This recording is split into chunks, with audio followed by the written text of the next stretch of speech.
Hello dear students. So ഇന്നത്തെ വീഡിയോയിൽ നമ്മൾ ഡിസ്കസ് ചെയ്യുന്നത് ഈ കഴിഞ്ഞ ജോഗ്രഫി +1 ബോർഡ് എക്സാമിന്റെ ആൻസർ കീ ആണ്. ഏകദേശം മോഡൽ പോലെയൊക്കെ തന്നെ ക്വസ്റ്റ്യൻ പാറ്റേൺ അവർ ബോർഡ് എക്സാമിനും ഇടാൻ ശ്രമിച്ചിട്ടുണ്ട്. കാരണം MCQ ക്വസ്റ്റ്യൻസ് സെക്ഷൻ എ ഒക്കെ ഏകദേശം ആ ബോർഡിലെ തന്നെ ആയിരുന്നു ബോർഡ് എക്സാമിനും. പിന്നീട് കുറച്ചുകൂടിയൊക്കെ മാർക്ക് സ്കോറിംഗ് ആയിട്ടുള്ള ഒരു പാറ്റേൺ ഫോളോ ചെയ്യാൻ ശ്രമിച്ചിട്ടുണ്ട്. കാരണം മാച്ച് അത് ഫോളോയിങ്ങും അതുപോലെ തന്നെ ഫ്ലോ ചാർട്ട് ഫില്ല് ചെയ്യാനും അങ്ങനെയൊക്കെയുള്ള കുറച്ച് കൺവേർട്ട് ടൈപ്പ് ഒക്കെ വീണ്ടും നമുക്ക് കാണാൻ സാധിച്ചിട്ടുണ്ട് പല സെക്ഷൻസിലും. അങ്ങനെ കുറച്ചുകൂടി ഒരു സ്കോറിംഗ് പേപ്പർ ആയിരുന്നു, എളുപ്പമായിരുന്നു എന്ന് വിശ്വസിക്കുന്നു എല്ലാവർക്കും. സോ നമുക്ക് ജസ്റ്റ് ക്വസ്റ്റ്യൻ പേപ്പേഴ്സും അതിന്റെ ആൻസേഴ്സും ഒക്കെ ഒന്ന് പരിശോധിക്കാം. സോ ഇതായിരുന്നു ക്വസ്റ്റ്യൻ പേപ്പർ. സെക്ഷൻ എ എന്ന് പറയുന്നത് 5 ക്വസ്റ്റ്യൻസ് MCQ ആണ്, മൾട്ടിപ്പിൾ ചോയ്സ് ആണ്, 4 ഓപ്ഷൻസ് ഉണ്ട്. അതിൽ നിന്ന് ആൻസർ കണ്ടെത്തി എഴുതാനാണ്. സോ ഫസ്റ്റ് ക്വസ്റ്റ്യൻ എന്ന് പറയുന്നത് the meeting place of western Ghats and eastern Ghats, പശ്ചിമഘട്ടവും പൂർവ്വഘട്ടവും കൂടിച്ചേരുന്ന ഭാഗം ഓപ്ഷൻ എ ആണ്, നീൽഗിരി ഹിൽസ്, നീലഗിരി കുന്നുകളാണ് answer. Second question, all the endogenic processes that move elevate or build up portions of earth crust comes under the common term. ഭൂവൽക്കത്തെ ചലിപ്പിക്കുവാനോ ഉയർത്തുവാനോ അല്ലെങ്കിൽ നിർമ്മിക്കുവാനോ കഴിയുന്ന എല്ലാ അന്തർജന്യ പ്രവർത്തനങ്ങളെയും കുറിച്ച് പറയുന്ന പൊതുവായുള്ള പദം ഏത് എന്നതാണ്. ഇവിടെയും ഓപ്ഷൻ എ തന്നെയാണ്, ഡയസ്ട്രോഫിസം അല്ലെങ്കിൽ സ്ഥലവിരൂപണ ചലനങ്ങളാണ് ആൻസർ ആയിട്ട് വരുന്നത്. അടുത്ത തേർഡ് ക്വസ്റ്റ്യൻ എന്ന് പറയുന്നത് ടൊർണാഡോ ഓവർ ദ സീ, കടലിന് മുകളിൽ ഉണ്ടാകുന്ന ടൊർണാഡോകളെ സർജസ് എന്നാണ് വിളിക്കുന്നത്. ഓപ്ഷൻ ബി ആണ്, സർജസ് ആണ് തേർഡിന്റെ ആൻസർ. നാലാമത്തെ ചോദ്യം, the narrow belt of northern plains where streams disappear, നദികൾ അപ്രത്യക്ഷമാകുന്ന ഉത്തര മഹാസമുദ്രത്തിലെ ഇടുങ്ങിയ ഭാഗത്തെ വിളിക്കുന്ന പേര്. ഇവിടെയും ഓപ്ഷൻ ബി ബാബർ ആണ്. ഈ ക്വസ്റ്റ്യൻ ഇതിനു മുമ്പുള്ള വൺ വേർഡ് ക്വസ്റ്റ്യൻസ്, അതായത് മുൻവർഷ ചോദ്യപേപ്പറുകളിൽ റിപ്പീറ്റ് ചെയ്തൊരു ക്വസ്റ്റ്യൻ ആയിരുന്നു ഈ ഫോർത്ത് ക്വസ്റ്റ്യൻ എന്ന് പറയുന്നത്. അടുത്ത ഫിഫ്ത്ത് ക്വസ്റ്റ്യൻ എന്ന് പറയുന്നത് the forest type found in areas with less than 50 centimetre of rainfall, 50 സെന്റിമീറ്ററിൽ കുറവ് മഴ ലഭിക്കുന്ന പ്രദേശങ്ങളിൽ കണ്ടുവരുന്ന വനവിഭാഗം ഏത് എന്നതാണ്. Option B tropical thorn forest ആണ്. കാരണം മഴ കുറവുള്ള പ്രദേശമല്ലേ, അപ്പോൾ മുൾക്കാടുകളാണ്, ഉഷ്ണമേഖല മുൾക്കാടുകളാണ് ഇങ്ങനെയുള്ള പ്രദേശങ്ങളിൽ കാണുന്നത്. ഇതാണ് ഫിഫ്ത്തിന്റെ ആൻസർ ആയിട്ട് വരുന്നത്. സോ ഇത്രയുമാണ് ഫസ്റ്റ് സെക്ഷന്റെ ആൻസേഴ്സ്. അടുത്ത നമുക്ക് സെക്ഷൻ ബിയിലോട്ട് പോവാം. 2 മാർക്ക് ക്വസ്റ്റ്യൻസ്, 2 മാർക്കിന്റെ ചോദ്യങ്ങളാണ് സെക്ഷൻ ബിയിൽ ഉൾപ്പെടുത്തിയിട്ടുള്ളത്. എങ്കിലും ആറാമത്തെ ചോദ്യം നിങ്ങൾ കാണുമ്പോൾ മനസ്സിലാവും, ഇവിടെ നിങ്ങൾക്ക് ജസ്റ്റ് വേർഡ്സ് എഴുതിയാൽ മതി. 1 വേർഡ് പോലുള്ള ഒരു ടൈപ്പ് ക്വസ്റ്റ്യൻ ആയിരുന്നു 6th ക്വസ്റ്റ്യനും. 4 എണ്ണം ഉണ്ട്, അതായത് ഹാഫ് മാർക്ക് വെച്ച്, അര മാർക്ക് വെച്ചിട്ട് 4 എണ്ണം എഴുതുമ്പോൾ 2 മാർക്ക് നിങ്ങൾക്ക് ലഭിക്കുന്നു.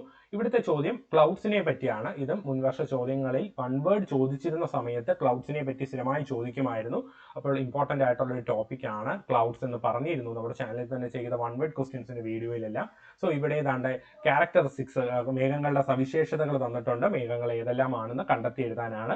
First question, black or dark grey in colour, കറുപ്പ് അഥവാ ഇരുണ്ട ചാര നിറത്തിലുള്ള മേഘങ്ങൾ ഏത് എന്നതാണ് ആൻസർ. നിംബസ് ക്ലൗഡ്സ് ആണ്. മഴമേഘങ്ങൾ നിംബസ് ക്ലൗഡ്സ് ആണ് ആൻസർ വരുന്നത്. ഓക്കെ, നിംബസ് ക്ലൗഡ്സ് ആണ് കറുത്ത അഥവാ ഇരുണ്ട ചാര നിറത്തിലുള്ള മേഘങ്ങൾ എന്ന് പറയുന്നത്. അടുത്തത് തിൻ ഫെദറി അപ്പിയറൻസ്, നേർത്ത തൂവൽ രൂപത്തിലുള്ളവ ഏത് എന്നതാണ് ചോദ്യം. സിറസ് ക്ലൗഡ്സ് ആണ്. ഓക്കെ, സിറസ്, മലയാളത്തിൽ അങ്ങനെയൊക്കെ തന്നെയാണ് answer, cirrus clouds. Okay, cirrus എന്ന് എഴുതുക, സിറസ് ക്ലൗഡ്സ്. അടുത്തത് ലുക്ക് ലൈക്ക് കോട്ടൺ വൂൾ, ആകാശത്തിൽ പഞ്ഞിക്കെട്ട് പോലെ കാണുന്നത് മേഘങ്ങളെ ക്യുമുലസ് ക്ലൗഡ്സ് എന്ന് വിളിക്കുന്നു. ഓക്കെ, തേർഡിന്റെ ആൻസർ ക്യുമുലസ് ക്ലൗഡ്സ് ആണ്. ലാസ്റ്റ് എന്താണ്, layered clouds covering larger portions of sky, അതായത് ആകാശത്തിൽ പാളികളായി കാണപ്പെടുന്നത് സ്ട്രാറ്റസ് മേഘങ്ങളാണ്. നാലാമത്തത് സ്ട്രാറ്റസ് ആയിരുന്നു ആൻസർ. സോ ഇത്രയും 4 ടൈപ്പ് ക്ലൗഡ്സ് ചോദിച്ചിട്ടുണ്ട്. 4 തരം മേഘങ്ങളാണ് അത്, നിംബസ്, സിറസ്, ക്യുമുലസ്, സ്ട്രാറ്റസ്. ഇതായിരുന്നു ആൻസേഴ്സ്. ഓക്കെ, അടുത്ത നമുക്ക് 7ാമത്തെ ചോദ്യത്തിലോട്ട് പോവാം. List out the 4 factors affecting distribution of ocean temperature, സമുദ്രതാപ വിതരണത്തെ സ്വാധീനിക്കുന്ന 4 ഘടകങ്ങളാണ്. അപ്പൊ 4 പോയിന്റ്സ് മാത്രം എഴുതിയാൽ മതി. ഇവിടെയും ഹാഫ് മാർക്ക് വെച്ച് നിങ്ങൾക്ക് 2 മാർക്ക് സ്കോർ ചെയ്യാൻ സാധിക്കും. സോ ഏതെല്ലാമാണ്? ലാറ്റിറ്റ്യൂഡ്, അക്ഷാംശം എഴുതാം. Unequal distribution of land and water, കരയുടെയും കടലിന്റെ അസന്തുലിതമായ വിതരണം എഴുതാം. സി പ്രിവെയിലിംഗ് വിൻഡ്സ്, കാറ്റ്. ഡി ഓഷൻ കറൻസ്, സമുദ്ര ജലപ്രവാഹങ്ങൾ. ഈ 4 പോയിന്റ് എഴുതുമ്പോൾ നിങ്ങൾക്ക് 2 മാർക്ക് ലഭിക്കുന്നു. അടുത്തത് 8th ക്വസ്റ്റ്യൻ എന്ന് പറയുന്നത് there are 3 levels of biodiversity, ജൈവ വൈവിധ്യത്തിന് 3 തരത്തിലുണ്ട്. ഈ 3 തലങ്ങളായിട്ടാണ് തിരിച്ചിരിക്കുന്നത്. ഇതിൽ ഒന്ന് എന്ന് പറയുന്നത് ആവാസ വ്യവസ്ഥ വൈവിധ്യമാണ്, മറ്റുള്ളവ കണ്ടെത്തുക. അപ്പൊ ഒരെണ്ണം എക്കോസിസ്റ്റം ഡൈവേഴ്സിറ്റി ആണെന്ന് ക്വസ്റ്റ്യനിൽ തന്നെ പറയുന്നുണ്ട്. ജസ്റ്റ് ബാക്കി 2 എണ്ണത്തിന്റെ പേര് മാത്രം എഴുതുക. ഏതെല്ലാമാണ് ബാക്കി? ജനിതക വൈവിധ്യം അല്ലെങ്കിൽ ജനറ്റിക് ഡൈവേഴ്സിറ്റി എന്ന് എഴുതുക. Okay, genetic diversity. രണ്ടാമത്തത് വർഗ വൈവിധ്യം അല്ലെങ്കിൽ സ്പീഷീസ് ഡൈവേഴ്സിറ്റി. അപ്പൊ എക്കോസിസ്റ്റം ഡൈവേഴ്സിറ്റി അല്ലാതെ വരുന്ന 2 ബയോഡൈവേഴ്സിറ്റി ഏതെല്ലാമാണ്? ടൈപ്സ് ഏതൊക്കെയാണ്? ജനറ്റിക് ബയോഡൈവേഴ്സിറ്റി അല്ലെങ്കിൽ ജനറ്റിക് ഡൈവേഴ്സിറ്റി എന്ന് എഴുതുക. സ്പീഷീസ് ഡൈവേഴ്സിറ്റി, വർഗ വൈവിധ്യം. ഓക്കെ, ജനിതക വൈവിധ്യം, വർഗ വൈവിധ്യം. അടുത്തത് 9th ക്വസ്റ്റ്യൻ എന്ന് പറയുന്നത് നെയിം എനി 4 മൈനർ പ്ലേസ്, ഏതെങ്കിലും 4 ചെറു ഫലകങ്ങളുടെ പേര് എഴുതാനാണ്. 6-7 എണ്ണം നമ്മുടെ ടെക്സ്റ്റ് ബുക്കിലെല്ലാം കൊടുത്തിട്ടുണ്ട്. അതിൽ ഏതെങ്കിലും 4 എണ്ണം, ഇവിടെയും ഹാഫ് മാർക്ക് വെച്ച് 4 എണ്ണത്തിന് എഴുതുമ്പോൾ നിങ്ങൾക്ക് 2 മാർക്ക് സ്കോർ ചെയ്യാൻ സാധിക്കും. ഏതെങ്കിലും എഴുതുക. കോക്കസ് പ്ലേറ്റ് ഉണ്ട്, Nazca plate, Arabian plate, Philippine plate, Fuji plate. ഇതിൽ ഏതെങ്കിലും 4 എണ്ണം നിങ്ങൾക്ക് എഴുതാവുന്നതാണ്. അങ്ങനെ 2 മാർക്ക് സ്കോർ ചെയ്യാൻ സാധിക്കും. അടുത്തത് 10ാമത്തെ question, right the primary forces that influence ocean current, സമുദ്രജല പ്രവാഹത്തെ സ്വാധീനിക്കുന്ന പ്രാഥമിക ബലങ്ങൾ ഏതെല്ലാമാണെന്നാണ്. അപ്പൊ ഫാക്ടേഴ്സ് അഫക്റ്റിംഗ് ഓഷൻ കറന്റ്സ് 4 എണ്ണം ഉണ്ട്. അതിൽ അവസാനത്തെ 2 എണ്ണം 2 ഫോഴ്സസ് ആണ്. അതാണ് ഇവിടെ എഴുതേണ്ടത്. അപ്പൊ ജസ്റ്റ് 2 എണ്ണം എഴുതിയാൽ മാത്രം മതി. ഏതാണ്? ഗ്രാവിറ്റേഷണൽ ഫോഴ്സ്, ഗുരുത്വാകർഷണ ബലവും കോറിയോളിസ് ഫോഴ്സ്, കോറിയോളിസ് ബലവും. ഈ 2 ഫോഴ്സസിന്റെ പേര് മാത്രം എഴുതുക. 2 മാർക്ക് ഇവിടെ നിങ്ങൾക്ക് സ്കോർ ചെയ്യാൻ സാധിക്കും. അടുത്ത 11ാമത്തെ question, differentiate mountain breeze and valley breeze, പർവ്വതക്കാറ്റും താഴ്വരക്കാറ്റും വേർതിരിച്ച് എഴുതുക. ഇതൊരു റിപ്പീറ്റഡ് ക്വസ്റ്റ്യൻ ആണ്. മുൻവർഷ ചോദ്യങ്ങൾ പേപ്പറുകളിലെല്ലാം ചോദിച്ചിട്ടുള്ള ഒരു ക്വസ്റ്റ്യൻ ആണ്. താഴ്വരക്കാറ്റും പർവ്വതക്കാറ്റും. പകൽ സമയത്ത് പർവ്വത ചരിവിനെ അപേക്ഷിച്ച് താഴ്വരയിൽ ചൂട് കൂടുതലാണ്. അപ്പൊ പകൽ സമയത്ത് വീശുന്നവയാണ് താഴ്വരക്കാറ്റ്. അതായത് താഴ്വരയിൽ നിന്ന് പർവ്വത ചെരിവുകളിലേക്ക് വീശുന്ന കാറ്റാണ് താഴ്വരക്കാറ്റ്. ഇനി രാത്രി സമയങ്ങളിൽ തിരിച്ചുണ്ടാവുന്നു, അല്ലെ? നേരത്തെ ഉണ്ടായ പ്രോസസ്സ് തിരിച്ചുണ്ടാവുന്നു. അതാണ് മൗണ്ടെയിൻ ബ്രീസ് അഥവാ പർവ്വതക്കാറ്റ്. സോ ഇതായിരുന്നു അതിന്റെ ഉത്തരം. അടുത്തത്, mention 2 variables for classification of world climate by Koeppen. കെപ്പന്റെ ക്ലൈമറ്റ്, അതായത് ലോക കാലാവസ്ഥ വർഗീകരണത്തിൽ തിരഞ്ഞെടുത്ത 2 ഘടകങ്ങൾ. ഇത് മുൻവർഷ പേപ്പറുകളിൽ ചോദിച്ചിട്ടുള്ള ഒരു ചോദ്യമായിരുന്നു. 2 ഘടകങ്ങൾ ഏതെല്ലാമാണ്? ആവറേജ് ടെമ്പറേച്ചറും റെയിൻഫോളുമാണ്. ശരാശരി ഊഷ്മാവും മഴയുടെ അളവിനെയും അടിസ്ഥാനമാക്കിയാണ് കെപ്പൻ കാലാവസ്ഥ വർഗീകരണം നടത്തിയിട്ടുള്ളത്. അപ്പോൾ 2 പോയിന്റ് എഴുതുമ്പോൾ ഇവിടെ നിങ്ങൾക്ക് 2 മാർക്ക് ലഭിക്കുന്നു. അടുത്ത 13ാമത്തെ question, distinguish between meteorological drought and hydrological drought. കാലാവസ്ഥപരമായ വരൾച്ചയും ജലപീഠ ശോഷണ വരൾച്ചയും പറ്റി എഴുതാനാണ് ചോദിച്ചിരിക്കുന്നത്. അപ്പൊ മീറ്റിയോളജിക്കൽ പേരിൽ തന്നെ ഉണ്ട്, കാലാവസ്ഥപരമായുള്ളതാണ്. അതായത് കാലാവസ്ഥപരമായി എന്ന് പറയുമ്പോൾ എന്താണ്? മഴയുടെ അളവ് കുറയുന്നത് മൂലം ഉണ്ടാകുന്ന വരൾച്ചയാണ്. ഓക്കെ. അപ്പോൾ മീറ്റിയോളജിക്കൽ ഡ്രൗട്ട് എന്ന് പറയുമ്പോൾ എന്താണ്? Caused due to inadequate rainfall ആണ്. അടുത്തത് എന്താണ്? ഹൈഡ്രോളജിക്കൽ ആണ്. ജലപീഠ ശോഷണം. ആ പേരിൽ നിന്ന് തന്നെ, മലയാളക്കാർക്ക് ആ പേരിൽ നിന്ന് തന്നെ അത് മനസ്സിലാക്കാൻ സാധിക്കും. വിവിധ ജലസ്രോതസ്സുകളിലെ ജലലഭ്യത മഴ ലഭിച്ചാലും കുറയുന്ന അവസ്ഥ, അതിനെയാണ് ഹൈഡ്രോളജിക്കൽ ഡ്രൗട്ട് എന്ന് പറയുന്നത്. ഓക്കെ. അതായത് results when availability of water in various water sources falls below which rainfall can replenish. മഴ പെയ്തിട്ടും ചിലപ്പോൾ ചില ജലസ്രോതസ്സുകൾ, അതായത് പുഴകൾ, നദികൾ, അരുവികൾ, അവിടെയെല്ലാം ഈ വെള്ളത്തിന്റെ അളവ് കുറയും. അതിനെയാണ് ഹൈഡ്രോളജിക്കൽ ഡ്രൗട്ട് എന്ന് പറയുന്നത്. ഇത് 2 ഓരോ വരി എഴുതിയാൽ മതി. അവിടെ നിങ്ങൾക്ക് 1 മാർക്ക് വെച്ച് ടോട്ടൽ 2 മാർക്സ് ലഭിക്കുന്നു. 2-നും ഓരോ മാർക്ക് വെച്ച് ലഭിക്കുന്നു. അടുത്ത ക്വസ്റ്റ്യൻ, 14ാമത്തെ ക്വസ്റ്റ്യൻ എന്ന് പറയുന്നത്, identify the types of tides based on position of sun, moon and earth. സൂര്യന്റെയും ചന്ദ്രന്റെയും ഭൂമിയുടെ സ്ഥാനത്തിന്റെ അടിസ്ഥാനത്തിലുള്ള വേലികൾ ഏതെല്ലാമാണെന്ന്. 2 തരം വേലികളുണ്ട്. ഇതും റിപ്പീറ്റഡ് ക്വസ്റ്റ്യൻ ആണ്. ടൈഡ്സിനെ പറ്റി നിരന്തരമായി പല ക്വസ്റ്റ്യൻ പേപ്പറുകളിലും ഇതിനു മുമ്പുള്ള ചോദ്യങ്ങളിൽ ചോദിച്ചിട്ടുണ്ട്. അപ്പോൾ ഇമ്പോർട്ടൻ്റ് ആയിട്ടുള്ള ക്വസ്റ്റ്യൻ ആണ് ആയിരുന്നു എന്നൊക്കെ നമ്മൾ പറഞ്ഞിരുന്നു. നമ്മുടെ ചാനലിൽ തന്നെ ചെയ്ത വീഡിയോയിൽ പറഞ്ഞിരുന്നു. Position of sun, moon, earth based tides ഏതെല്ലാമാണ്. 2 എണ്ണം ഉണ്ട്. ഏതാണ്? സ്പ്രിംഗ് ടൈഡ്സും അതുപോലെ തന്നെ നീപ്പ് ടൈഡ്സും. ഓക്കെ.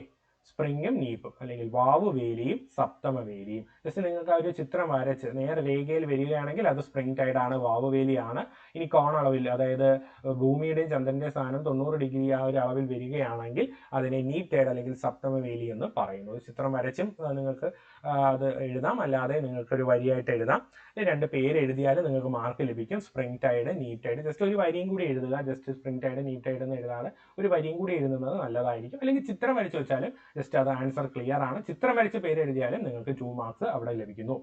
അടുത്തത് കംപ്ലീറ്റ് ദ ഫ്ലോ ചാർട്ട് ആണ്. അതായത് 4 കോളങ്ങൾ ഇവിടെ ബ്ലാങ്ക് ആയിട്ട് ഇട്ടിട്ടുണ്ട്. അത് ഫില്ല് ചെയ്യാനാണ് ചോദ്യം. മേഖലാ സമീപനം, ഭൂമിശാസ്ത്ര ശാഖയിലെ മേഖലാ സമീപനത്തെ പറ്റിയാണ് ചോദ്യം ചോദിച്ചിരിക്കുന്നത്. Regional approach. 4 ബ്രാഞ്ചസ് ആയിട്ടാണ് റീജിയണൽ അപ്രോച്ച് തരംതിരിക്കുന്നത്. റീജിയണൽ സ്റ്റഡീസ് ഇവിടെ നൽകിയിട്ടുണ്ട്. അടുത്തത് റീജിയണൽ ഡെവലപ്മെന്റ് ആണ്. റീജിയണൽ ഡെവലപ്മെന്റ് ആണ് രണ്ടാമത്തതിൽ വരുന്നത്. പിന്നീട് റീജിയണൽ അനാലിസിസ് അത് അവിടെ നൽകിയിട്ടുണ്ട്. മേഖലാ വിശകലനം.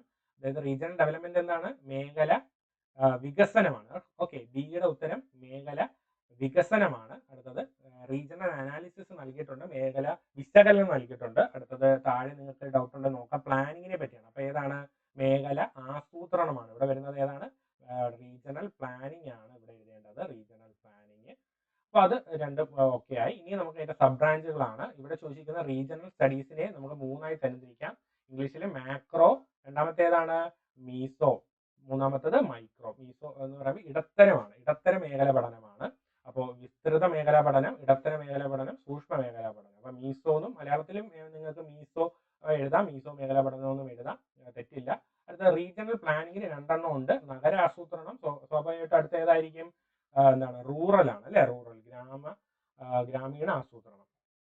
ഗ്രാമീണ ആസൂത്രണം ആണ് അവിടെ എഴുതേണ്ടത്, എഫിൽ എഴുതേണ്ടത്, അല്ല എച്ചിൽ എഴുതേണ്ടത് ഗ്രാമീണ ആസൂത്രണം, റൂറൽ പ്ലാനിങ് ആണ്. ഓക്കെ, റൂറൽ പ്ലാനിങ് ആണ് ഇവിടെ എഴുതേണ്ടത്. ഇവിടെ ഏതെഴുതാം, മീസോ എന്ന് എഴുതും. ഓക്കെ, സോ ഇത്രയുമാണ് ആ 4 കോളത്തിൽ എഴുതേണ്ടത്. അപ്പോൾ 1/2 മാർക്ക് വെച്ച് ഇവിടെയും 2 മാർക്ക് സ്കോർ ചെയ്യാൻ സാധിക്കും. സോ ഇത്രയുമായിരുന്നു സെക്ഷൻ ബി 2 മാർക്ക് ക്വസ്റ്റ്യൻസ്. അടുത്ത സെക്ഷൻ സിയിലോട്ട് പോവാം. ഇവിടെ ഏതെങ്കിലും 8 എണ്ണം എഴുതാനാണ്, 10 ചോദ്യങ്ങളോളം ഉണ്ടായിരുന്നു, 8 എണ്ണം എഴുതാനാണ്, 3 മാർക്ക് വെച്ചിട്ടാണ്. ഫസ്റ്റ് 16ാമത്തെ ചോദ്യം എന്ന് പറയുന്നത് write down any 3 characteristics of western Ghats, പശ്ചിമഘട്ടത്തെ പറ്റി എഴുതാനാണ് ചോദിച്ചിരിക്കുന്നത്.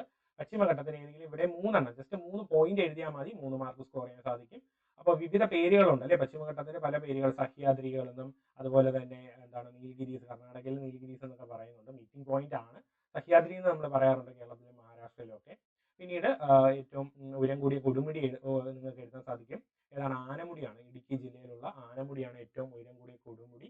പിന്നീട് എന്താണ്, ആവറേജ് ഹൈറ്റ് ഉണ്ട്, 1500 മീറ്റർ ആണ്. പിന്നെ ധാരാളം എന്താണ്, ഉപദ്വീപീയ പീഠഭൂമി നദികളുടെ ഉത്ഭവ സ്ഥാനം കൂടിയാണ് വെസ്റ്റേൺ ഗട്ട്സ്, പശ്ചിമഘട്ടം. അങ്ങനെ പെനിൻസുല റിവേഴ്സിന്റെ ഒറിജിൻ ആണെന്നൊക്കെ എഴുതാം. അങ്ങനെ ഏതെങ്കിലും ഒരു 3 പോയിന്റ് എഴുതുക, 3 മാർക്ക് സ്കോർ ചെയ്യാൻ സാധിക്കും. അടുത്ത ക്വസ്റ്റ്യൻ എന്ന് പറയുന്നത് explain different ways of heating, 3 different ways of heating and cooling of atmosphere. ഇതും റിപ്പീറ്റഡ് ക്വസ്റ്റ്യൻ ആണ്, മുൻവർഷ ചോദ്യം പേപ്പറുകളിലെല്ലാം ഒരുപാട് റിപ്പീറ്റ് വന്നിട്ടുള്ള ഒരു ക്വസ്റ്റ്യൻ ആണ്. 3 പ്രോസസ്സസ്. സോ കണ്ടക്ഷൻ സംനയനം, കൺവെക്ഷൻ സംവഹനം, അഡ്വെക്ഷൻ അഭിവഹനം. ഇതിനെപ്പറ്റി ഒരു വരിയും കൂടി എഴുതുക. അതായത് transfer of heat without molecular movement, through molecular movement, അതുപോലെ ത്രൂ മൂവ്മെന്റ് ഓഫ് എയർ. ഇതാണ് 3 എണ്ണം, കണ്ടക്ഷൻ, കൺവെക്ഷൻ, അഡ്വെക്ഷൻ. ഇനി ടെറസ്ട്രിയൽ റേഡിയേഷൻ ഉണ്ട്, അതും എഴുതാം. അല്ലെങ്കിൽ ഇത് 3ഉമാണ് അതിന്റെ കറക്റ്റ് ആൻസർ വരുന്നത്. കണ്ടക്ഷൻ, കൺവെക്ഷൻ, അഡ്വെക്ഷൻ, സംനയനം, സംവഹനം, അഭിവഹനം. ഓക്കെ, ഇതിനെപ്പറ്റി ഓരോ വരിയും കൂടി എഴുതുക. ഇവന് വരി എഴുതിയില്ലെങ്കിൽ നിങ്ങൾ ജസ്റ്റ് ഇത് എഴുതി ഒരു ചിത്രമുണ്ട്, ഇതിന്റെയൊക്കെ ഒരു ഡയഗ്രാമും കൂടി നമ്മുടെ ചാനലിൽ തന്നെ ചെയ്ത വീഡിയോസിലൊക്കെ കാണിച്ചിട്ടുണ്ട്, നിങ്ങൾ ടെക്സ്റ്റിലൊക്കെ ഉള്ളതാണ്. ആ ഒരു ചിത്രം കൂടി വരച്ചു വെച്ചാൽ നല്ലതായിരിക്കും. എഴുതിയില്ലെങ്കിലും ചിത്രം വരച്ച്, കൃത്യമായി ചിത്രം വരച്ച് ജസ്റ്റ് പേര് നോട്ട് ചെയ്താലും നിങ്ങൾക്ക് മാർക്ക് ലഭിക്കും. പക്ഷെ 3 മാർക്കിന്റെ ക്വസ്റ്റ്യൻ ആയതുകൊണ്ട് ജസ്റ്റ് ഓരോന്നിനെയും പറ്റി ഒന്ന് വിശദീകരിക്കുന്ന ഒരു വരി വിശദീകരണം നല്ലതായിരിക്കും, എക്സ്പ്ലെയിൻ ചെയ്യുന്നത് നല്ലതായിരിക്കും. ഇനി നമുക്ക് അടുത്ത 18ാമത്തെ ക്വസ്റ്റ്യനിലോട്ട് പോവാം. With the help of given diagram answer the question. അപ്പോൾ ഇവിടെ ജസ്റ്റ് 1 മാർക്കിന്റെ 3 ക്വസ്റ്റ്യൻസ് ABC ആയിട്ടാണ്. ഈ ചിത്രത്തിന്റെ സഹായത്തോടു കൂടി താഴെ തന്നിരിക്കുന്ന ചോദ്യങ്ങൾ അറ്റൻഡ് ചെയ്യാനാണ്. അപ്പൊ ആദ്യം തന്നെ എന്താണ് നിഴൽ മേഖല, ഡിഫൈൻ ഷാഡോ സോൺ എന്ന് ചോദിച്ചിട്ടുണ്ട്. എന്താണ് നിഴൽ മേഖല? P തരംഗങ്ങളും S തരംഗങ്ങളും എത്തിച്ചേരാത്ത സ്ഥലമാണ്.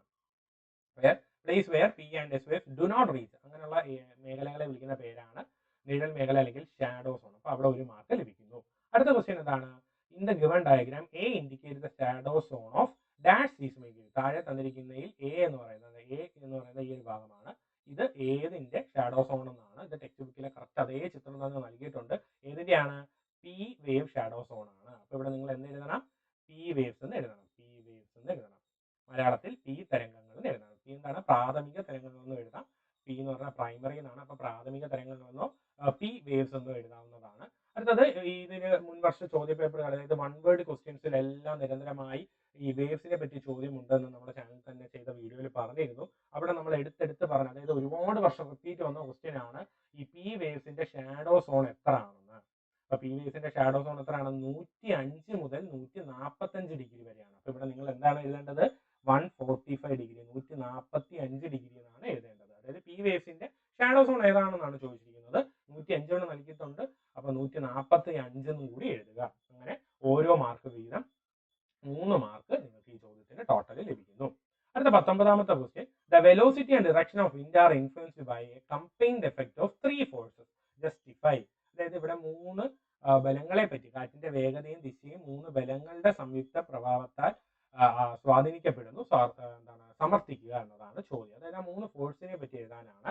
അപ്പൊ ഇവിടെ നിങ്ങൾക്കറിയാം, കാറ്റിന്റെ വേഗതയും ദിശയെ സ്വാധീനിക്കുന്ന ഘടകങ്ങളിൽ നിങ്ങൾ പഠിച്ചതാണ്. അപ്പൊ ഫസ്റ്റ് ഏത് ഫോഴ്സ് എഴുതാം? പ്രഷർ ഗ്രേഡിയന്റ് ഫോഴ്സ്, മർദ്ദ വ്യത്യാസം മൂലം ഉണ്ടാകുന്ന ബലം എഴുതാം. അടുത്തത് ഫ്രിക്ഷണൽ ഫോഴ്സ്, ഘർഷണ ബലം എഴുതാം.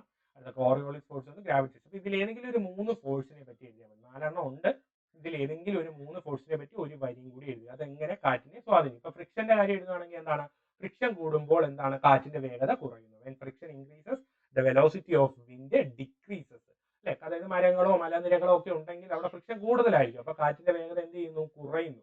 അതേ കണക്ക് കോറിയോളിസ് ബലത്തെ പറ്റി എഴുതാം. അതായത് കോറിയോളിസ് ഫോഴ്സിനെ പറ്റി എഴുതുകയാണെങ്കിൽ എന്താണ്, കോറിയോളിസ് ബലം എന്തിന്റെ കാരണത്താലാണ് ഉത്തരാർദ്ധ ഗോളത്തിൽ വലത്തോട്ടാണ് കാറ്റ് ചലിക്കുന്നത്, അതുപോലെ ദക്ഷിണാർദ്ധ ഗോളത്തിൽ ഇടത്തോട്ട് പോകുന്നു. ആ രീതിയിൽ നിങ്ങൾക്ക് എഴുതാം. അപ്പം ഓരോന്നിനെ പറ്റി ഒരു വരിയും കൂടി എഴുതുക. അതാണ് ആ 19ാമത്തെ ചോദ്യം. ഇനി നിങ്ങൾക്ക് എന്തെങ്കിലും ഡൗട്ട് ഉണ്ടെങ്കിൽ 19ാമത്തെ ക്വസ്റ്റ്യൻ ലീവ് ചെയ്തിട്ടും എഴുതാമായിരുന്നു. കാരണം ഓപ്ഷൻസ് ഉണ്ടല്ലോ, നിങ്ങൾക്ക് ഏതെങ്കിലും 8 എണ്ണം എഴുതിയാൽ മതി. ഡൗട്ടുള്ള ചോദ്യങ്ങളൊക്കെ അങ്ങനെ ചെയ്യാമായിരുന്നു. അടുത്ത 20ാമത്തെ ക്വസ്റ്റ്യൻ എന്ന് പറയുന്നത് ജിയോമോർഫിക് ഏജന്റുകൾ കൊടുത്തിട്ടുണ്ട്. അതിന്റെ ഇറോഷണൽ ഡെപ്പോസിഷൻ ലാൻഡ് ഫോംസ് ആ കോളത്തിൽ നിന്ന് എടുത്തെഴുതാനാണ്. അതായത് ഭൂരൂപീകരണ സഹായികൾ അവിടെ കൊടുത്തിട്ടുണ്ട്. അതിന്റെ അപരദന നിക്ഷേപണ ഭൂരൂപങ്ങളെ എടുത്തെഴുതാനാണ്. അപ്പൊ ഇത് മുൻവർഷ ചോദ്യ പേപ്പറുകളിലൊക്കെ ചോദിച്ചിട്ടുള്ള ഒരു ചോദ്യമാണ്. അപ്പോൾ ഒരു ചാപ്റ്ററിൽ നിന്ന് ഇങ്ങനെ ഒരു ചോദ്യം ചോദിക്കാൻ ചാൻസ് ഉണ്ടെന്നും ഒക്കെ നമ്മുടെ ചാനൽ ചെയ്ത വീഡിയോയിൽ പറഞ്ഞിരുന്നു. അപ്പോൾ ഇവിടെ കുറച്ച് ഭൂരൂപങ്ങൾ അത് ലാൻഡ് ഫോംസ് നൽകിയിട്ടുണ്ട്, നമുക്ക് എടുത്തെഴുതാം. അപ്പം ഏതാണ്, ഇറോഷണൽ ആണോ ഡെപ്പോസിഷൻ ആണോ എന്ന് നോക്കി എഴുതണം, ശ്രദ്ധിച്ചെഴുതണം. അപ്പൊ ആദ്യത്തത് മിയാൻഡർ ആണ്. മിയാൻഡർ എന്ന് പറയുന്നത് റണ്ണിങ് വാട്ടറിന്റെ ഒരു ഡെപ്പോസിഷണൽ ലാൻഡ് ഫോം ആണ്. Okay, meander depositional land form ആണ് റണ്ണിങ് വാട്ടറിന്റെ. അത് ബർക്കൻസ് ആണ്. ബർക്കൻസ് വിൻഡുമായിട്ട് അല്ലെ ചന്ദ്രക്കല രൂപത്തിലുള്ള മണൽക്കൂനകളാണ്. അപ്പൊ അത് ഡെപ്പോസിഷനിലാണ്. അപ്പൊ ബർക്കൻസ് എവിടെ എഴുതണം, വിൻഡിന്റെ നേർക്ക് ഡെപ്പോസിഷനിൽ അവിടെ എഴുതണം. അടുത്ത സിർക്കാണ്. സിർക്ക് എന്ന് പറയുന്നത് ഗ്ലേഷ്യേഴ്സിന്റെ ആണ്. ഗ്ലേഷ്യേഴ്സിന്റെ ഒരു ഇറോഷണൽ ലാൻഡ് ഫോം ആണ്, അപരദന രൂപമാണ് സിർക്കുകൾ എന്ന് പറയുന്നത്. അടുത്തത് മഷ്റൂം റോക്സ് ആണ്. മഷ്റൂം റോക്സ് കൂൺശിലകൾ കാറ്റാണ് നിർമ്മിക്കുന്നത്, അപ്പൊ അതൊരു ഇറോഷണൽ ആണ്. അപ്പൊ മഷ്റൂം റോക്സ് വിൻഡിന്റെ ഇറോഷണൽ ലാൻഡ് ഫോംസ് ആയിട്ട് എഴുതാൻ ശ്രമിക്കുക, കൂൺശിലകള്. അടുത്തത് വി ഷേപ്ഡ് വാലി എന്ന് പറയുന്നത്, വി ഷേപ്പ്, വി രൂപത്തിൽ ഉണ്ടാകുന്ന വി രൂപ താഴ്വരകൾ എന്ന് പറയുമ്പോൾ റണ്ണിങ് വാട്ടർ ആണ്. റണ്ണിങ് വാട്ടറിന് ഇറോഷണൽ ആണ് വി ഷേപ്ഡ് വാലീസ്. അത് മൊറൈനുകളാണ്. മൊറൈൻസ് എന്ന് പറയുന്നത് ഡെപ്പോസിഷൻ ആണ്. ആരുണ്ടാകുന്നത്, ഇനി ഒരു ബ്ലാങ്ക് കോളമേ ഉള്ളൂ, ഗ്ലേഷ്യേഴ്സിൻ്റെത്. അപ്പൊ moraines deposition land form of glaciers ആണ്. അപ്പൊ ഇങ്ങനെ എഴുതുക. അപ്പൊ ഇത് 3 എണ്ണമാണ്. അതായത് ഇവിടെ അര മാർക്ക് വെച്ച് 6 എണ്ണം എഴുതുമ്പോൾ കൃത്യമായി നിങ്ങൾക്ക് 3 മാർക്ക് ലഭിക്കുന്നു. അടുത്ത 21ാമത്തെ ക്വസ്റ്റ്യൻ എന്ന് പറയുന്നത് analyse how monsoon influence economic life of India. ഇതും മുൻവർഷ ചോദ്യ പേപ്പറുകളിൽ ചോദിച്ചിട്ടുള്ള ഒരു ചോദ്യമായിരുന്നു. മൺസൂണിന്റെ പ്രാധാന്യത്തെ പറ്റി, സാമ്പത്തിക പ്രാധാന്യത്തെ പറ്റി എഴുതാനാണ്. അപ്പൊ ഇതിൽ ഒരുപാട് പോയിന്റ്സ് ഉണ്ട്. Monsoon season is backbone of India, കാർഷിക മേഖലയുടെ നട്ടലാണെന്ന് എഴുതാം. 65 അതിൽ കൂടുതലോ ജനങ്ങൾ ആശ്രയിക്കുന്നു അല്ലെ, എന്തിനെ, കൃഷിയെ ആശ്രയിക്കുന്നു. അപ്പോൾ അതുമായി ബന്ധപ്പെട്ട മഴ അവർക്ക് അത്യാവശ്യമാണ്. അതുപോലെ മഴയിലെ ഏറ്റക്കുറച്ചിലുകൾ പ്രളയത്തെയും വരൾച്ചയ്ക്കും കാരണമാകുന്നു. അങ്ങനെയൊക്കെയുള്ള പോയിന്റുകളുണ്ട്. അപ്പൊ അവിടെ നിങ്ങൾക്കൊരു 3-4 പോയിന്റുകൾ എഴുതി എക്സ്പ്ലെയിൻ ചെയ്യാം. അല്ലെങ്കിൽ ഇവന് 3 മാർക്കിന്റെ ആണ്. ജസ്റ്റ് നിങ്ങൾക്ക് അനലൈസ് എന്നൊക്കെ ചോദിച്ചിരിക്കുന്നുണ്ട്, വിശകലനം ചെയ്യാൻ ചോദിക്കുന്നുണ്ട്. ഒരു പാരഗ്രാഫ് ആയിട്ട് എഴുതാം, പോയിന്റ് ആയിട്ട് എഴുതുന്നതിനേക്കാളും നല്ലത് ഒരു പാരഗ്രാഫ്, ചെറിയൊരു പാരഗ്രാഫ് ആയിട്ട് എഴുതുന്നത് നല്ലതായിരിക്കും. അടുത്തത് 22ാമത്തെ ക്വസ്റ്റ്യൻ എന്ന് പറയുന്നത് classify the sources of information about interior of the earth and identify any 2 of them. സോഴ്സസിനെ പറ്റിയാണ്, അതായത് ഭൂമിയുടെ ഉള്ളറകളെ കുറിച്ചുള്ള വിവരങ്ങൾ. ഇതും നമ്മൾ ഇമ്പോർട്ടൻറ്റ് ക്വസ്റ്റ്യൻസിൽ ഉൾപ്പെടുത്തിയിരുന്നതാണ്. എവിഡൻസസ് 2 എണ്ണം ഉണ്ട്, ഡയറക്റ്റ് സോഴ്സസും ഇൻഡയറക്റ്റ് സോഴ്സ്. ഇതിൽ ഏതെങ്കിലും ഒന്നിനെ പറ്റി എഴുതാനാണ്. നിങ്ങൾക്ക് ഏതെങ്കിലും ഒരു സോഴ്സ്, അതായത് നേരിട്ടുള്ള സ്രോതസ്സുകളും പരോക്ഷ സ്രോതസ്സുകളും, ഇതിൽ ഏതെങ്കിലും ഒന്നിനെ പറ്റി എഴുതുക എന്ന് പറയുമ്പോൾ അതിന്റെ ഏതെല്ലാമാണ് നേരിട്ടുള്ള സ്രോതസ്സുകളോ അല്ലെങ്കിൽ പരോക്ഷ സ്രോതസ്സുകളോ എന്നാണ്, അതുകൂടി അവിടെ ഒന്ന് ഡിഫൈൻ ചെയ്യാൻ ശ്രമിക്കുക. അടുത്ത ക്വസ്റ്റ്യൻ 23ാമത്തെ question identify the most wide spread forest type in India, explain its character. അപ്പോൾ ഒരു ഇൻഡയറക്റ്റ് ആയിട്ടുള്ള ചോദ്യമാണ്. ഏതാണ് നിങ്ങൾ കണ്ടെത്തണം, അതിന്റെ സവിശേഷതകൾ എഴുതണം. ഇന്ത്യയിൽ ഏറ്റവും വ്യാപകമായ വനവിഭാഗം ഏത് എന്നതാണ് ഉത്തരം. ഒരു സംശയവും വേണ്ട, ഉഷ്ണമേഖല നിത്യഹരിത വനങ്ങളാണ്, എവർഗ്രീൻ ഫോറസ്റ്റ് ആണ്. അപ്പൊ എവർഗ്രീൻ ഫോറസ്റ്റിനെ പറ്റി എന്തെഴുതുക, അതിന്റെ സവിശേഷതകൾ കൂടി എഴുതുക.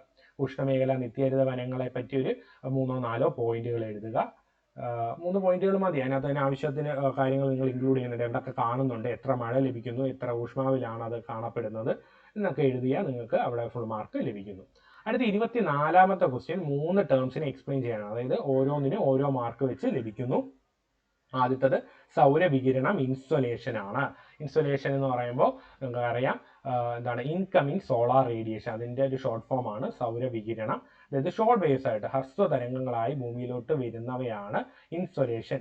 ജസ്റ്റ് എന്താണെന്ന് എഴുതിയാൽ മതി. ഈവൻ ഇൻകമിങ് സോളാർ റേഡിയേഷൻ എന്ന് എഴുതുമ്പോൾ തന്നെ അതിന്റെ ഡെഫിനിഷൻ പൂർത്തിയാവുന്നുണ്ട്. സൗരവികിരണം എന്ന് പറഞ്ഞാൽ സൂര്യനിൽ നിന്ന് ഭൂമിയിലേക്ക് പതിക്കുന്ന ഹ്രസ്വ തരംഗങ്ങളാണ്. ഇത്രയും മതി, ഒരു മാർക്കിനുള്ളതേ ഉള്ളൂ. കാരണം 3 ടേംസ് ഉണ്ടല്ലോ, ആ 3 ടേംസിനും ഓരോ മാർക്ക് വെച്ചിട്ടാണ്. അത് ടെറസ്ട്രിയൽ റേഡിയേഷൻ എന്താ, ലോങ് വേവ്സ് ആയിട്ട് ദീർഘതരംഗങ്ങളായിട്ട് ഭൂമിയിൽ നിന്ന് ശൂന്യാകാശത്തിലോട്ട് തിരിച്ചു പോകുന്ന എന്താണ് വികിരണമാണ് ടെറസ്ട്രിയൽ റേഡിയേഷൻ അല്ലെങ്കിൽ ഭൗമ വികിരണം.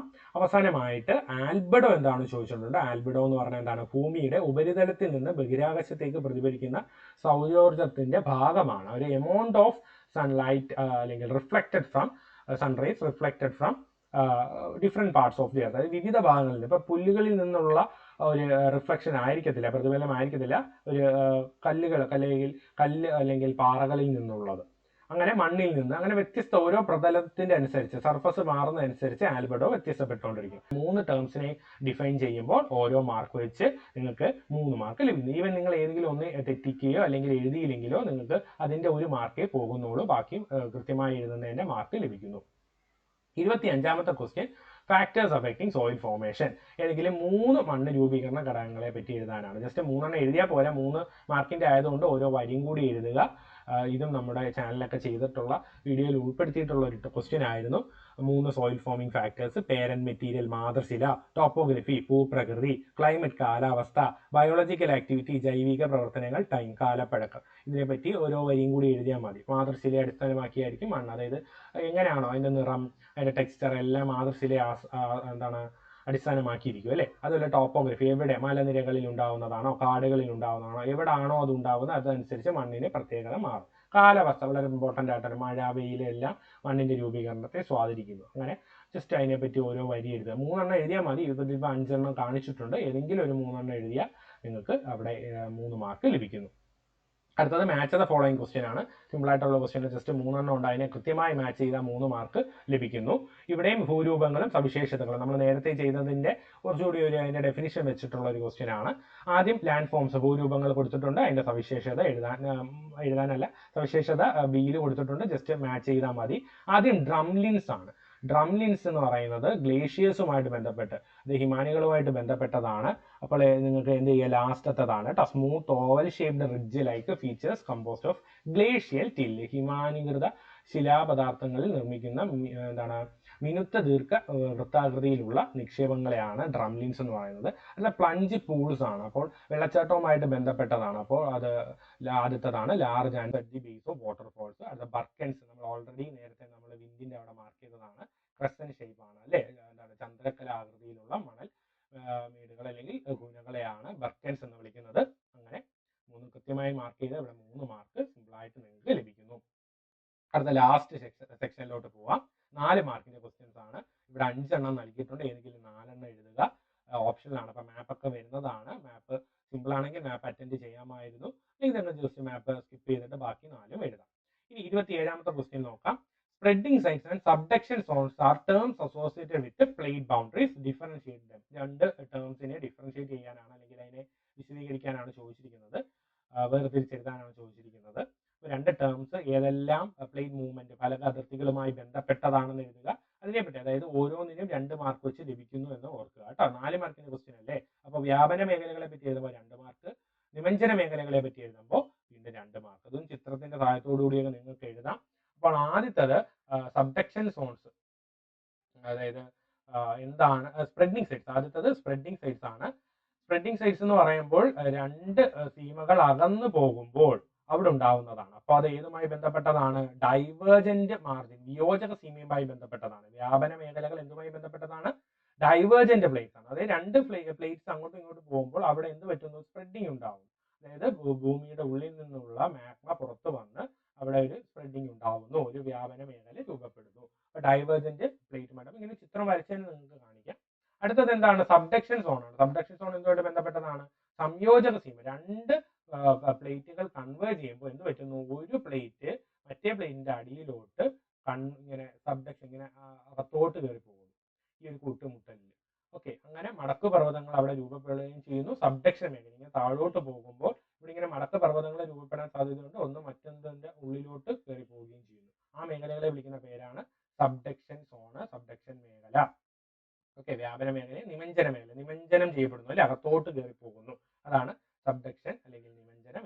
രണ്ട് പ്ലേറ്റുകൾ ഏതാണ് എഴുതുക.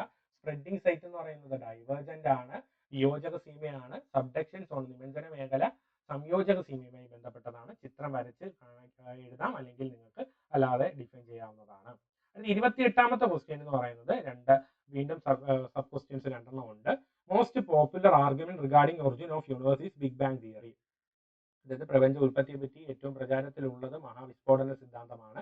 ആരാണ് ആദ്യം, അത് ഒന്നാമത്തെ ചോദ്യം ആര് കൊണ്ടുവന്നു എന്നാണ്. അതായത് 1 മാർക്കിന്റെ ചോദ്യമാണ് എ എന്ന് പറയുന്നത്. ആരാണ് കൊണ്ടുവന്നത് ബിഗ് ബാങ് തിയറി എന്ന് പറയുന്നത്? എഡ്വിൻ ഹബിൾ ആണ് അല്ലെ. എഡ്വിൻ ഹബിൾ കൊണ്ടുവന്നതാണ്. അപ്പോൾ ഇവിടെ 1 മാർക്ക് ലഭിക്കുന്നു. എക്ക് 1 മാർക്ക് ലഭിക്കുന്നു. ബി 3 സ്റ്റേജസ് എഴുതാനാണ്. ബിയുടെ ക്വസ്റ്റ്യൻ എന്ന് പറയുന്നത് 3 സ്റ്റേജസ് എഴുതാനായിരുന്നു. 3 സ്റ്റേജസിന് ഓരോ മാർക്ക് വെച്ച് നിങ്ങൾക്ക് ലഭിക്കുന്നു. അതായത് 4 മാർക്ക്, ടോട്ടൽ 4 മാർക്ക് ലഭിക്കുന്നു. അപ്പോൾ 3 + 1 4 മാർക്ക് അങ്ങനെ ലഭിക്കുന്നു. അപ്പോൾ 3 സ്റ്റേജസ് നിങ്ങൾ പഠിച്ചിട്ടുണ്ടായിരിക്കും. അത് നല്ല രീതിയിൽ എഴുതിയിട്ടുണ്ടെന്ന് വിശ്വസിക്കുന്നു. അത് 3 കൃത്യമായി എഴുതി കഴിഞ്ഞാൽ നിങ്ങൾക്ക് അവിടെ ടോട്ടൽ 4 മാർക്ക് ലഭിക്കുന്നു. സ്കോളറിന്റെ പേര് എഴുതണം, എഡ്വിൻ ഹബിളും 3 സ്റ്റേജസ്, അങ്ങനെ ടോട്ടൽ 4 മാർക്ക് ലഭിക്കുന്നു. 29ാമത്തെ ക്വസ്റ്റ്യൻ ഇൻഡസ് റിവർ സിസ്റ്റത്തെ പറ്റി, സിന്ധു നദി വ്യൂഹം വിശദീകരിക്കാനാണ്. കാരണം അതിൽ നിങ്ങൾ ട്രിബ്യൂട്ടറീസ് എഴുതണം, എവിടെ നിന്ന് ഒറിജിൻ ചെയ്തു എന്ന് എഴുതണം, എവിടെ വന്ന് പതിക്കുന്നു എന്ന് എഴുതണം. ഇത് തന്നെ ആകുമ്പോൾ ഒരു 3 പോയിന്റ് ആവുന്നു. കൃത്യമായി നിങ്ങൾക്ക് അവിടെ തെറ്റിക്കാതെ നിങ്ങൾ കൃത്യമായി അതിന്റെ പോഷക നദികൾ ട്രിബ്യൂട്ടറീസ് ഒക്കെ എഴുതുകയാണെങ്കിൽ 5 പോഷക നദികളുണ്ട് അല്ലെ. പഞ്ചാബ് രൂപീകരിക്കുന്ന 5 പോഷക നദികളെല്ലാം എഴുതിയാൽ കൃത്യമായി നിങ്ങൾ ആ 3 പോയിന്റ് എഴുതുകയാണെങ്കിൽ, അല്ലെങ്കിൽ നിങ്ങൾക്ക് ഇതൊരു 4 മാർക്കിന്റെ ക്വസ്റ്റ്യൻ ആണ്. അപ്പോൾ നിങ്ങൾക്ക് ഒരു പാരഗ്രാഫ് ആയിട്ട് എഴുതാം, ഒരു 4 പോയിന്റുകൾ എഴുതാം. അതായത് സിന്ധു നദി മായി ബന്ധപ്പെട്ട് ഹിമാലയത്തിൽ നിന്ന് എവിടെ നിന്ന് ഉത്ഭവിക്കുന്നു എന്ന് കൃത്യമായിട്ട് എഴുതുക. പിന്നീട് ഒഴുകുന്ന സ്ഥലങ്ങൾ ഏതെല്ലാം, അതായത് ഇന്ത്യയിലൂടെ വളരെ കുറച്ച് ദൂരം മാത്രമേ ഒഴുകുന്നുള്ളൂ, പിന്നീട് പാകിസ്ഥാനിലൂടെയാണ് അത് കൂടുതലും ഒഴുകുന്നത്, എന്നിട്ട് അറബിക്കടലിൽ പതിക്കുന്നു. അതിൻ്റെ ഒരു പാരഗ്രാഫ് ആയിട്ട് എഴുതാം. ഇൻ കേസ് നിങ്ങൾക്ക് അതിൽ എന്തെങ്കിലും ഡൗട്ട് ഉണ്ടെങ്കിൽ സ്കിപ്പ് ചെയ്യാനുള്ള ഒരു ഓപ്ഷനും ആ ഒരു സെക്ഷനിൽ ഉണ്ട്. മാപ്പ് ക്വസ്റ്റ്യൻസ് അറ്റൻഡ് ചെയ്താൽ മതി. പിന്നീട് അടുത്തത് 30ാമത്തെ ക്വസ്റ്റ്യൻ എന്ന് പറയുന്നത് വീണ്ടും 2 ആയിട്ട് തരംതിരിക്കുന്നുണ്ട്. അതായത് 2 മാർക്ക് വെച്ച് വീണ്ടും അതിനെ സ്പ്ലിറ്റ് ചെയ്യുന്നുണ്ട്. അതായത് ഇവിടെ എയും ബിയും ആയിട്ട് പോകുന്നുണ്ട്. എക്ക് 2 മാർക്ക് ലഭിക്കുന്നു, ബിക്ക് 2 മാർക്ക് ലഭിക്കുന്നു. ആദ്യം എന്താണ് എഴുതേണ്ടത്? ഫസ്റ്റ് 4 ലെയേഴ്സ് എഴുതാനാണ്. ആദ്യത്തെ 4 പാളികൾ, ഭൗമ ഉപരിതലത്തിൽ നിന്നുള്ള ആദ്യ 4 പാളികൾ എഴുതാനാണ്. അപ്പൊ എങ്ങനെ എഴുതാം? ട്രോപ്പോസ്ഫിയർ, സ്ട്രാറ്റോസ്ഫിയർ, മീസോസ്ഫിയർ, തെർമോസ്ഫിയർ 4 എഴുതിയാൽ മതി. 4 ചോദിച്ചിട്ടുള്ളൂ, അതുകൊണ്ട് എക്സോസ്ഫിയർ എഴുതണ്ട. 4 പാളികളുടെ പേര് എഴുതുക. ഇനി എന്ത് ചെയ്യുക? അതില് ഏറ്റവും താഴത്തെ പാളിയെ പറ്റിയാണ്, 2 ക്യാരക്ടറിസ്റ്റിക്സ് ഓഫ് ലോവർ മോസ്റ്റ് ലെയറിനെ പറ്റി, അന്തരീക്ഷത്തിലെ ഏറ്റവും താഴത്തെ പാളിയെ പറ്റി എഴുതാനാണ് ചോദിച്ചിരിക്കുന്നത്. അപ്പോൾ ലോവർ മോസ്റ്റ് ലെയർ ഏതാണ്? ട്രോപ്പോസ്ഫിയർ ആണ്. ട്രോപ്പോസ്ഫിയറിനെ പറ്റി ഒരു 2-3 പോയിന്റ് എഴുതുക. അപ്പൊ നിങ്ങൾക്ക് അവിടെ വീണ്ടും 2 മാർക്ക് ലഭിക്കുന്നു. അങ്ങനെ 2 + 2 4 മാർക്ക് ലഭിക്കുന്നു. ലാസ്റ്റ് 31st ക്വസ്റ്റ്യൻ എന്ന് പറയുന്നത് മാപ്പ് ക്വസ്റ്റ്യൻ ആണ്. അത് 4 ഉണ്ടായിരുന്നു. അതും എത്ര മാർക്ക്? ഓരോ മാർക്ക് വെച്ച് ലഭിക്കുന്നതാണ്. എന്ന് പറയുന്നത് ഇന്ത്യയിലെ ഏകദേശം മധ്യഭാഗത്തൂടി കടന്നു പോകുന്ന സുപ്രധാന അക്ഷാംശം ഏത്? ജസ്റ്റ് ഒരു വര വരയ്ക്കുക, എന്നിട്ട് എഴുതുക 23.5. ഇത് മുൻവർഷ ചോദ്യം പേപ്പറുകളിൽ ചോദിച്ചിട്ടുള്ള ഒരു മാപ്പ് ക്വസ്റ്റ്യൻ ആണ്. 23.5 degree north Tropic of Cancer, അല്ലെങ്കിൽ മലയാളത്തിൽ ഉത്തരായന രേഖ. Okay, first question answer Tropic of Cancer ആണ്. ഉത്തരായന രേഖയായിരുന്നു ആൻസർ. രണ്ടാമത്തെ ക്വസ്റ്റ്യൻ എന്താണ്? ഇന്ത്യയിലെ ഏറ്റവും വലിയ ഡെൽറ്റയാണ്, അതായത് വെസ്റ്റ് ബംഗാൾ ഈ ഒരു ഭാഗത്തായിട്ട് നിങ്ങൾക്ക് മാർക്ക് ചെയ്തിട്ട് എഴുതാമായിരുന്നു. ബിയുടെ ഉത്തരം എന്താണ്? സുന്ദർബൻസ് ഡെൽറ്റയാണ്. ഓക്കെ, സുന്ദർബൻസ് ഡെൽറ്റയായിരുന്നു ബിയുടെ ആൻസർ എന്ന് പറയുന്നത്. ഇത് 4 ക്വസ്റ്റ്യൻസും മുൻവർഷ ചോദ്യപേപ്പറുകളിൽ റിപ്പീറ്റ് ആയ മാപ്പ് ക്വസ്റ്റ്യൻ തന്നെയായിരുന്നു. അടുത്ത സി എന്ന് പറയുന്നത് അറബിക്കടലിൽ സ്ഥിതി ചെയ്യുന്ന ദ്വീപ് സമൂഹമാണ്. വളരെ സിമ്പിൾ ആയിട്ടുള്ള ക്വസ്റ്റ്യൻ. ഏതാണ്? ലക്ഷദ്വീപാണ്. അറബിക്കടലാണ് ചോദിച്ചിരിക്കുന്നത്. അപ്പൊ ലക്ഷദ്വീപാണ് ആൻസർ വരുന്നത്. ലക്ഷദ്വീപ് ഐലൻഡ്സ് എന്ന് എഴുതുക. ഓക്കെ, ലക്ഷദ്വീപ് ഐലൻഡ്സ്, അറബിക്കടല്. അടുത്തത് ഉപദ്വീപീയ പീഠഭൂമിയിൽ ഏറ്റവും ഉയരം കൂടിയ കൊടുമുടി ഏത് എന്നാണ് ചോദിച്ചിരിക്കുന്നത്. ഉപദ്വീപീയ പീഠഭൂമി അതായത് പെൻസുലാർ ആണ്, അതായത് വെസ്റ്റേൺ ഗട്ട്സിലൂടെ കടന്നു പോകുന്ന മുൻവർഷ ചോദ്യപേപ്പർ ചോദിച്ചിട്ടുള്ളതാണ്. കേരളത്തിലാണ് സ്ഥിതി ചെയ്യുന്നതെന്ന് പറഞ്ഞിരുന്നു. ആനമുടിയാണ് ഉപദ്വീപീയ പീഠഭൂമിയിൽ ഏറ്റവും ഉയരം കൂടിയ കൊടുമുടി. ഡിയുടെ ഉത്തരം എന്ന് പറയുന്നത് കേരളത്തിൽ മാർക്ക് ചെയ്യുക. ആ ഒരു സെൻട്രൽ ഭാഗത്തോട് മാർക്ക് ചെയ്യാം. നമ്മുടെ തന്നെ ചാനൽ ചെയ്ത മാപ്പ് ക്വസ്റ്റ്യൻസിൽ ഒരുപാട് വട്ടം റിപ്പീറ്റ് വന്നൊരു ക്വസ്റ്റ്യൻ ആയിരുന്നു ഈ ഒരു ക്വസ്റ്റ്യൻ.